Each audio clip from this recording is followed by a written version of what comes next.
hal utama yang dibahas dalam buku atau teks itu apa. Selanjutnya gagasan utama, inti informasi yang ingin disampaikan penulis.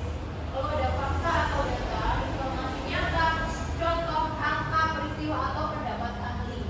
Lalu struktur penyajian, urutan bagian seperti pendahuluan, isi, penjelasan, dan simpulan. Yang terakhir ada simpulan, ringkasan pemahaman pembaca tentang informasi penting. Selanjutnya ada ciri-ciri kebahasaannya ya. Bahasa dalam buku fiksi itu membisukan suasana dan perasaan. Lalu dapat menggunakan majas atau kiasan, banyak dialog dan deskripsi tokoh. Yang terakhir pilihan kata dapat puitis atau imajinatif. Kalau dalam bahasa buku yang non fiksi, ya ciri-cirinya yang pertama menjelaskan informasi secara langsung, lalu menggunakan istilah sesuai topik ya, lalu kalimat cenderung efektif dan logis. Yang terakhir dapat memuat definisi, contoh, data atau langkah-langkah. Ini nanti ada cara-cara cepat mengidentifikasi buku fiksi dan non fiksi ya. Kalian harus mengamati judulnya dulu ya, lalu baca sinopsisnya atau daftar isi. Lalu yang ketiga periksa isi singkat. Yang terakhir berikan alasan. Ini contoh analisis menentukan jenis buku berdasarkan buktinya. Oke, sekarang kita akan berikan LKPD ya. Nanti silakan membuat kelompok. Satu kelompok berisi 3 sampai 4 orang. Ya, nanti kalau yang kelompoknya sudah bersedia maju ke depan untuk presentasi.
Ada pertanyaan?